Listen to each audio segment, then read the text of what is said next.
So this episode of Wana Makan, we are at Ho Chiang Road, and the guest today is a very elusive character in Singapore football. He is a former footballer, a football coach, he is a musician, and now he runs his own biryani stall. The guy here is busy, it's Rafi Ali, a legend of Singapore Hello, football. welcome. Rafi, can I come in and see what you're up to? Of course you can. Alright, fantastic. Obviously you're a biryani guy, and so you're... Wow, what is that? Okay, this is our lamb shank. This is the lamb shank? Yeah, we only sell this on Saturdays. Okay, but for me today, especially you're doing this Yes, for me. for you all. Wow, yeah. fantastic, man. To So makan. I think let's go and makan, bring this to the table, and then Yeah. let's have a chat. No problem. Alright, let's go.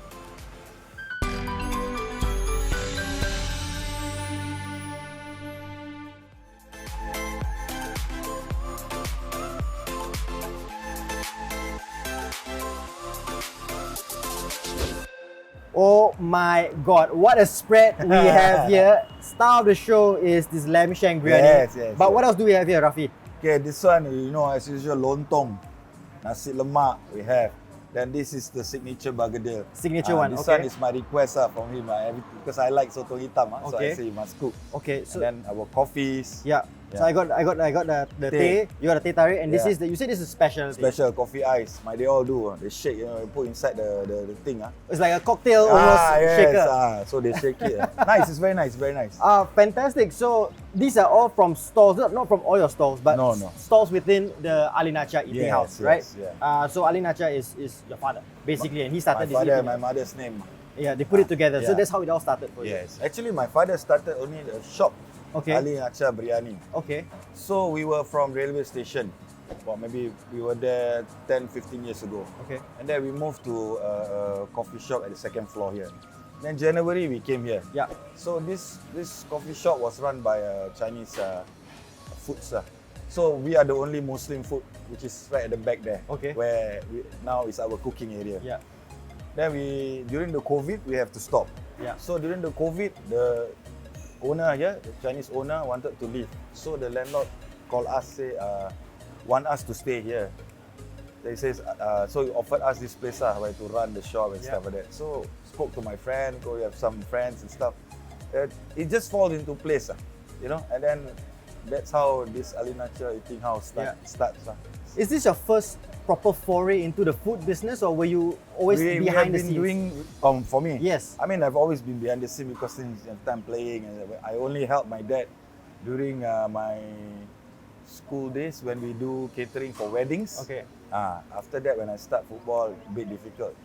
But this is like the first time I'm like doing this full time. You know? Okay. So the biryani has goes through the family, through the blood of the family for a very, very long time. Very long So it's a time. special recipe, almost like you perfected the art over the years, the whole family. Yeah, my parents lah. Okay. My dad about the rice, and my mom is the specialist of the how do you call it? We call it in Malaysia, called rempah, the spice. Yes. So she mixed the biryani spice into what we want. So it's a family secret. So if people were to ask, Rafi, what is the secret to I can making teach the biryani? you. My dad can teach you how to cook, but we cannot tell you what the spice. So it's like is, locked under key, right, in the Yes, storage. yes, So no one will ever know what is. Okay.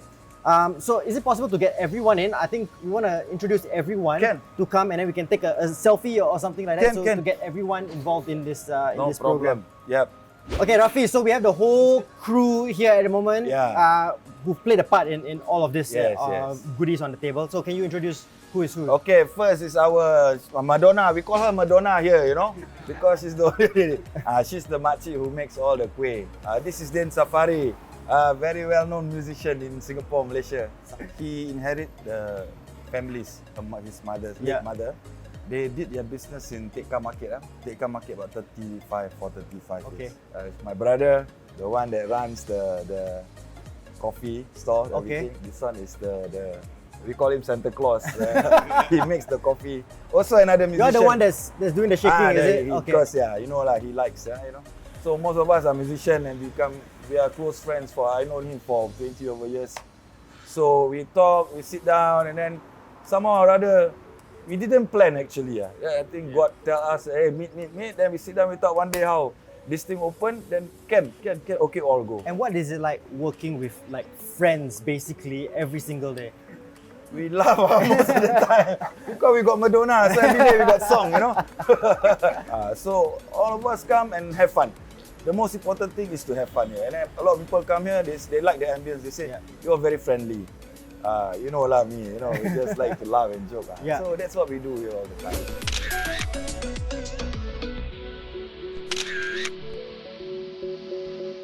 Okay, I'm spoiled for choice here, Rafi, but I'll start with this. This is the main, the highlight, right? We just started this when we opened this shop.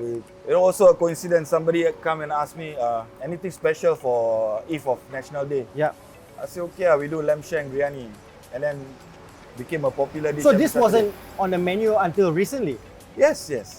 I think in August. So it's just recent? Yeah. Just recent? Yes, one lady came to me and said, hey, you got nothing special for National Day Eve? I said, what special? I said, you want lamb shank no?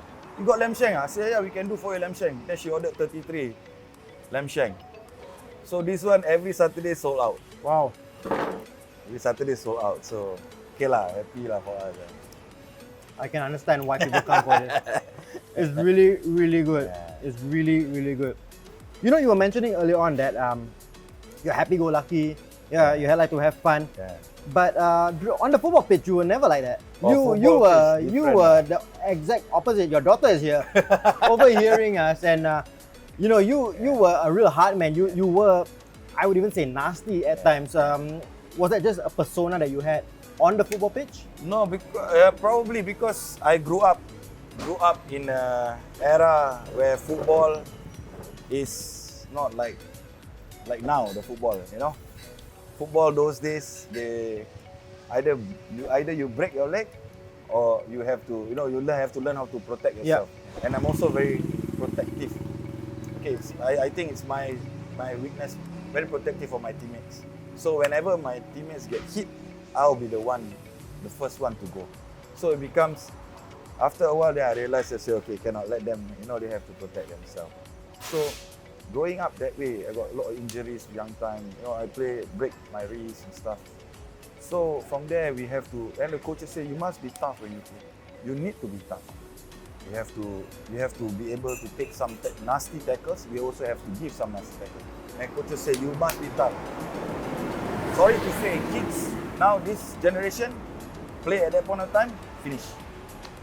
This is my way. It's a different game now. It's a different game. Now but you mentioned the Malaysia Cup. You mentioned it being almost like a battle, almost a fight on the pitch. Like, how bad was it? Like, what kind of scars would you leave the stadium with? When I made my debut in '92, I played in Sabah. We were 2-0 down. Sivaji was the coach. 2-0 down. Sivaji said, warm up. So Rafi, warm up. Sivaji put me as a striker. I came in, about 5 or 10 minutes later, I scored 1 goal. After I scored that goal, after celebrating, when they kicking off, right? They kick off. I went up. The defender come and just give me 1 punch. I was bleeding. They say, one more time you score, I'll break your leg. But as a young player, how do you react to that? I'm scared lah. But at the same time, I say I'm angry because you punch me, So I say I will get you back, in my heart. But on that day, I run. He come close to me, I run. I pass, I run. See what you say when you run, pass and run, don't dribble. See, that's how we have to take care of ourselves last time. Are those like memories that stay in your mind? Like you can laugh about it now, but like was it character building at the time? Yes, we have to be strong. Mentally have to be strong. Not only physically, mentally we have to be strong. Like one game we play during the Malaysia Cup, we play in Kelantan. Down 2-0. Second half came back, won 3-2. Had to stay on the field for 1.5 hours because there was riot. They broke our dressing room, everything. And then when we go back, not in a team bus, but we have to take the police lorry. Yeah. And the police shield us with the rotan shield. All of us. But was it like almost you're just tired every single time you go to an away game and then you have to face that? Like psychologically, did it affect you like before the game, knowing like, oh, I have to face all of this? Actually, over and no. over Actually, again? I relish. We relish that moment because we.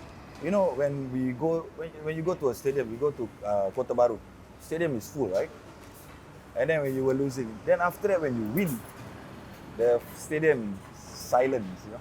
That's the best noise in a way, right? By hearing a silent stadium because you know you've done your job as a wayside. That is like an achievement, you know. Speaking of silence, I'm gonna dig into this. Yeah. So this is famous, right? Famous lontong, yeah. Really good. Let's talk about the link between food and football and food and music. Like, how closely linked is it in your life and to hanging out with your teammates after practice? It's like when I was growing up. I grew up in a musically inclined family, you know. My father also plays music. And then during the Malaysia Cup days also, we always hang out at the Busra Street. We always hang out there. So we have like Ramli Sarip there, all the Malaysian artists there sometimes, you know. And Ramli Sarip always, when he comes back from KL, he will always come to the shop and get our biryani every single time. Okay. So from there we sit down, we learn, we talk. Ramli Sarip always say to me, footballers and musicians are the same. The character, the work ethic, the attitude is the same. If you have talent but you don't have hard work, you don't have discipline, you're finished. You cannot go far, right? Same in music. Yes. He also say in music, you have talent but you got no discipline, you got no this, you got no that, then you cannot go far. Same in football as well. You know, especially with young players, you will go through ups and downs, but you must fight. You must go forward all the time. You know. So during my time playing, I remember Shadan. I trained with him. I worked with him. In my heart, I even tell him, I say, you are much better than me. Left and right, very strong. But you only play football with one gear. So I try to teach him. I tell him, you may not be fast, but you can think very, very fast. People don't know what you are thinking. So you must have a lot of options. But sometimes it's very, when you talk it's easy, but you have to teach them slowly. When he was started, he was really, I think he was to be one of the best there. Well, he almost won Player of the Year last year in the SPL. You almost have to have like be a step ahead of everyone else as a midfielder in that position. Have you been keeping track of the SPL? Be honest. No, actually. Why? I actually don't watch football also. Really? Even English League also, I don't really watch it. Yeah, I don't really. Is there a reason why you've just put it aside now? If I want to watch, I most of the time like I watch Spanish game, the German, but I don't have time sometimes. Is there just no time anymore? No time to watch. Growing up, obviously your father, your whole family has a recipe for biryani that you're gonna keep it top secret. But what kind of food did you grow up eating? This kind of food, my favorite, I like lontong. Every day morning I like lontong. If Malay rice, this is my favorite. Okay. So basically I tell them what to do, cook my favorite food. Okay. not really a good diet for football player growing up. So though. Sometimes when I was playing, then maybe weekends I eat. Okay. But were you conscious of your diet even Of course, that? have to. Because the next day training, if you cannot control, you finish, man. But sports science has only come in recently, right? In the past 10 years. But back in the day, did you care about what you ate before? Of course, we have to because those, like I said, those days, coaches gauge you, and you run. He see you vomit, they say, okay, you are working very hard. That is the natural thing. Right? Oh, okay, he's working very hard. So we know if we eat this kind of food to last, especially during the Malaysia Cup days, it's very difficult. So you say you don't watch even Premier League, sometimes, Singapore Premier League or English Premier League, whatever it is, but you're still coaching. Yeah, still. You were involved with Tampines Rovers as an assistant coach after you hung up your boots. Yeah. Why did you not pursue that? There are certain things which, I see, which I don't really like. And to be honest, for me, it's football. Are you talking about Tampines itself or just football in I was Singapore in working general? with Tampines. Okay. So at that point of time, I sit down, I see, because before I became the coach, when I became the athlete coach also, it was just a coincidence because Salim left and then I have to take over. So the deal with the coach is, the boss is 6 months after that, find a new coach. Maybe too short for me, I don't know, 6 months, But after that, I never had the urge, I must take another athlete thing. But you're still coaching now. Yeah, Where are you coaching? I'm coaching Riverside Primary School Okay. and Manjusri Secondary. Okay. When you coach these youngsters, you see them develop and you see them playing nice football. You are happy. Yeah. Speaking of talented, whoever made this bergedel is very talented as well because Then again, so this is also handmade. handmade. In the morning you come, you do everything handmade. Everything is really, really good. Yeah. I'm loving it so far. I'm loving it. Okay, I'm gonna try a goreng pisang here. I love goreng You're gonna pisang. get fat I love after goreng this. pisang. Yeah. You have to come down here and try this, man. It's really, really good. Yeah, then we must come down and try. Must come down. Okay, we talk about all the delicious food that we have here. But for you, do you have a particular food that or food experience that was absolutely terrible, like you hated it? When I was young, I was training at Farrer Park. We were Farrer Park. So after training, I always go to the hawker center. I love this mama is mee goreng. Okay. I love it. Every day I would eat his mee goreng. But one day when I eat the mee goreng, I felt something crunchy. But then it was what? Cockroach, you know. After my that, I God. never eat. For so long. But I feel bad for the uncle. See, I make for you one more cinnamon, uncle. Never mind. I feel after that, about take a few months for me to eat mee goreng again. You know. It will You just have take that me a few phobia. months to eat ever again. Yeah, then after that. I mean, wow. what was your reaction when you found out what you were I was actually like, eating? what is this? Gosh, oh, no, then I go. Were you sick after that? No, I wasn't. Or you weren't sick? Weren't sick. Okay. So after that, I don't want to embarrass the uncle. I quietly go to him. Then I go to the toilet and throw everything out. After that, it take about 6-7 months because I love mee goreng. You know, I like to eat mee goreng. So after I think, oh, I think that's the most explosive, worst food you've ever eaten on this particular show. Yeah. Wow. That's real life experience. In real life, huh? Yeah. That sounds like a very bad experience. Very, very bad experience. Talking about before, career highlight, what do you think back when you think about your football days? What brings a smile to your face? I've got no regrets in my football. When I retire, so I've got no regrets. I've never in my mind said, oh, I should have continued or blah, blah, blah. You know, 2008, I played. I've got 10 more games to go in the S League and I know I cannot go on anymore. So I told the coach. You already Yeah, knew? because my knee was killing me.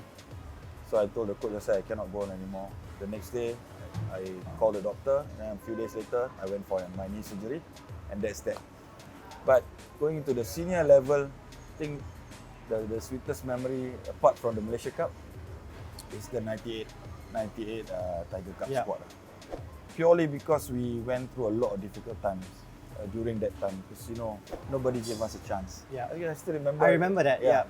Only Santok Singh, the late Santok Singh was with us throughout the tournament. And Jose was with us, Yeah. throughout the tournament. And we were put into when we qualified for the semi-final.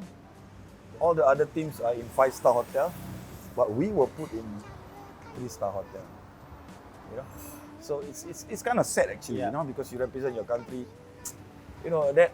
You imagine as a player, you wear the national flag, and you get treated like this. But one thing I respect about all these players, before the tournament start, we had one meeting. I told Nazri, we must have one meeting. We talk. What is our goal? What we want? Because everybody thinks that we are going to finish first round out. So what do we want? So we sit down, everybody talk. I say, okay, everybody had their opinion, had their views, and say, okay, this is what we want. We focus on this. Whatever it is, we just focus on this. So everybody focus on that. Everybody believe. Nobody believes in us, but we believe in ourselves. You know, and you know, a bit of luck, everything, hard work, bit by bit, game by game, we gain our confidence. We gain our confidence. To the semi-final, where Indonesia was very, very tough. Indonesia was a good squad at that point of time. That was our cruncher. We beat Indonesia. Then we knew that when we go to the final, we can do something. Because Indonesia was very good at that point of time. So after we beat Indonesia, I knew I said, we can do something. You're bringing back lots of memories just by thinking back about those times. Best part is like, we went there by ourselves. We go to the airport by ourselves. We carry our own bags, we carry our own equipment. We go to the room, we got no, at that point of time, there's no like laundry for players or, you know, we hang our own clothes, everything we do by ourselves, you know. And the whole team, I think because of that, the whole team became very strong. Yeah, became bonded because we of that knew that, experience. we don't deserve to be treated this way, you know. So, you know, and after we won the Tiger Cup, then it makes people open their eyes, and the newer generation has better taken care. They are better taken care of, which is I'm quite proud of that, quite happy with that. As I said, your daughter is just listening, eavesdropping to our conversation as we go. Have you told her your football stories? No. Your dad was a hero. He was a hero. Okay, let's wrap it up with one question that I want to ask you, and it's Singapore football related. We know how you are as a midfielder. You're a hard man, but you're also nice and soft and silky with your touches in midfield. You know how to dictate the pace of the game. Very rare to find a footballer like that currently. Is there one like you now? Who is the next Rafi Ali? No, when I was playing at that point of time, towards the end of my career, Shadan was with me. And after that, when I go into coaching, Hami was with me. I was coaching Republic Poly. Yeah. Hami was one of my players. See, when I was young, the coaches always tell me, when you play in midfield, you are like the conductor. You decide when the game goes slow, when the game goes fast. You decide where is the penetrating pass. And the coaches always say, when you pass to your striker just need to touch or whatever to score a goal. If you pass to your striker need to control and balance, that means you are a bad midfielder. So then they always say, you must have pictures in your head. Hami doesn't have. Shadan have a little bit of it. But Shadan is not a strong character. Shadan is very quiet. Yeah. So you need to talk, you need to command, you need to demand, you need to organize. So they don't have that. And Hami is so used to playing football like a wiper, you know. He pass here, he pass there, he pass here. I say, when you want to go forward?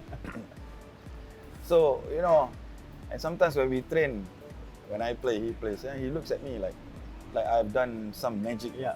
I say, Hami, this one not magic, this one training. Training and train and train and train and train. But you hardly see them do now. Yeah. You hardly see them extra training. You hardly. So it's quite difficult for them, you know. To talk about conductor, I have to thank you for conducting this fantastic meal, fantastic conversation. Yeah. And I'll just end with an anecdote. All right, a little story. I'm not sure if you remember, but I think back in 2000 and I like to say 8. I was training with Tampines Rovers. I was part of the Prime League team, and you were an S-League player at Tampines Rovers. So I performed well for a few matches in the Prime League. So Vorawan asked me to join S-League training. So I was scared. My first time ever joining S-League training. I remember there was Muratovic, there was you, there was Alam Shah, real characters, right, in Tampines Rovers. So I come in. It's not 2008. I think 2006, 2006, yes, 2006. 2005, 2006. Because I remember you. I told Pam, coach, this one got Oh, chance. that's the reason. That's the reason why I joined the training, because of This him. boy got chance. Yeah. Because last time we started Shadan, Zul Fatli, is it? Yes. Fatli. Yeah. No, but this was even before them. Because I'm older than them. I just came through the Prime League. So the training session was, you start with monkey, right? Rondo, as they call it now. And I know back in the day, if you kena lobang, take off shirt, right? First few, Muratovic puts the ball through my legs. Imagine Prime League boy taking off the shirt in front of all the S-League players. So I was chasing shadows during the monkey, right? And then we had some possession. And I was in the same group as you, but you were my opponent. And so every time I got the ball, I tried to get to you, you pass the ball away. Then, okay, I have to chase. Ball would come to you, I would come and try to close you down, you pass the ball away. And I was just running circles. So by the time we reached two side, and we had to remember, we had to carry the goalpost, right? Like back in the day, whether you're a senior player or young player, everyone carries the goalpost and then put it down in the middle of the field or whatever. And I remember carrying it, and I was like in a daze because I was so tired. I was like more tired than I was when I was playing even in a Prime League match, because I was chasing here and running here and there because it was just a different level. I wasn't used to it. And I remember I was like that, and then like you guys were looking at me like, hey, why are you so pale? Oh, you saw ghosts, is it? So like you guys were just like brutal, but it was a good learning experience for me because then I realized that's the standard that I need to aspire to. And then later on, I would play in the S League, but never successful. But that was the first time I like actually saw this is real football. Like you watch it from the stands, seems very slow, or you're capable of playing that level. But once you're in it, it's a totally different level. So I think many people who watch football on television and say, the pace of the game is so slow, or even I can play. Be in it, then they know. Then you know, like. But we were lucky before 2004 because we had Pam, who's a established player himself, the best, I think one of the best midfielder in Thailand and stuff like that. So when he comes to us, he knows we got experienced players. So all he did was for us to play football, passing, moving and stuff like that. Yeah, then we have got a lot of young players. Like I told you, Shadan, Zulfat Liana. So it was 2004. I remember 2004. So we have got these players. So when we went to Maldives, Shadan didn't go. So we had these players training, Fahmi and another one, I cannot remember his name. After training, Pam talked to me and said, Rafi, among these 4 players, who do you think is the best? I said, Shadan. Pam said, you blind. Pam tell me, you blind? I said, coach, this fella got eyes, you know. Yes, but he very slow. He's slower than you, Rafi. I said, never mind. I said, okay, I give you one challenge. You take him. Understudy, I want him to play like you. I said, okay, I take. And I'm proud to see he go up there, you know. And when you came, I remember, I said, because we call you Mat Saleh, right? So I said, this boy not bad, left-legged. Okay, but Pam said, very English. Play football very English. You know what? I like to cross, yes. Yeah, you got there, you bam. Yeah. So, and for us, when we like young players, we always tekan them. So to bring them in. Alif, we always tekan him. You play football with left, he's only left footer, right? So every time we pass the ball to his right foot. He cannot do anything. You know? But that doesn't mean we don't like him. We like him, but we want to train him. Because we know, we know when he go up into that high level, he has to do all these things, you know? So then we say, so Pam, this boy like English long ball. But Pam don't like that. Blame it on David Beckham back in the past. Rafi, thanks so much, man. Thanks for this. No problem, man. Thank you for coming down. Really, no problem. Really, thank you for coming down. What a spread. Really, yeah.